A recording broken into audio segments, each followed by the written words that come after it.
ಒಂದು breaking news ಇದೆ. ಕೋಲಾರ ಜಿಲ್ಲಾ ಜೆಡಿಎಸ್ ನಲ್ಲಿ ಅಸಮಾಧಾನ ಸ್ಫೋಟಗೊಂಡಿದೆ. ಮುನಿಯಪ್ಪ ವಿರುದ್ಧ ಶ್ರೀನಿವಾಸ್ ಗೌಡ, ಮಂಜುನಾಥ್ ಗೌಡ ಮುನಿಸಿಕೊಂಡಿದ್ದಾರೆ. ಜೆಡಿಎಸ್ ಮುಖಂಡರ ಸುದ್ದಿಗೋಷ್ಠಿಗೆ ಶಾಸಕ ಹಾಗೆ ಮಾಜಿ ಶಾಸಕ ಇಬ್ರು ಕೂಡ ಗೈರು ಹಾಜರಾಗಿದ್ದಾರೆ.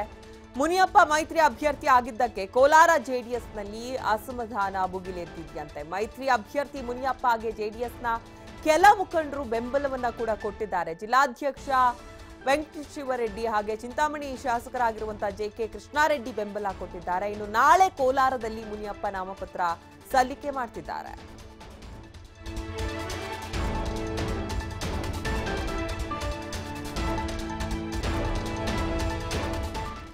ಇನ್ನು ಈ ಬಗ್ಗೆ ಮತ್ತಷ್ಟು ಮಾಹಿತಿಯನ್ನ ನೀಡ್ತಾರೆ ನಮ್ಮ ಪ್ರತಿನಿಧಿ ಕುಮಾರ್. ಹಾಗಾದ್ರೆ ಮುನಿಯಪ್ಪ ಅವರಿಗೆ ಜೆಡಿಎಸ್ ನಾಯಕರ ಸಂಪೂರ್ಣ ಬೆಂಬಲ ಸಿಗ್ತಾ ಇಲ್ವಾ, ಹೇಗೆ?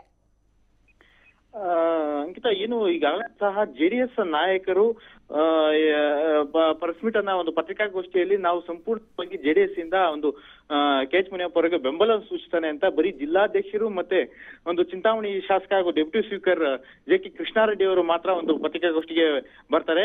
ಆದ್ರೆ ಜೆಡಿಎಸ್ ಶಾಸಕರಾಗಿರುವಂತಹ ಒಂದು ಕೋಲಾರ ಶಾಸಕರು ಈ ಒಂದು ಪತ್ರಿಕಾಗೋಷ್ಠಿಗೆ ಗೈರಾಜರಾಗಿದ್ದಾರೆ. ಅದೇ ರೀತಿಯಾಗಿ ಮಾಲೂರಿನ ಒಂದು ಮಾಜಿ MLA ಆದಂತಹ ಒಂದು ಮಂಜುನಾಥ್ ಗೌಡರವರು ಸಹ ಈ ಒಂದು ಪತ್ರಿಕೆ ಒಂದು ಅಬ್ಸೆಂಟ್ ಆಗಿರ್ತಾರೆ. ಈ ಹಿಂದೆ ಸಹ ಇಬ್ರು ಒಂದು ಮಂಜುನಾಥ್ ಗೌಡ ಮತ್ತು ಶ್ರೀನಿವಾಸ ಗೌಡ ಇಬ್ರು ಸಹ ನಾವು ಯಾವುದೇ ರೀತಿ ಕೆಎಚ್ ಮುನಿಯಪ್ಪನಿಗೆ ಸಪೋರ್ಟ್ ಮಾಡೋದಿಲ್ಲ ಅಂತಾನೂ ಸಹ ಹೇಳಿಕೆಗಳನ್ನು ಕೊಟ್ಟಿರ್ತಾರೆ.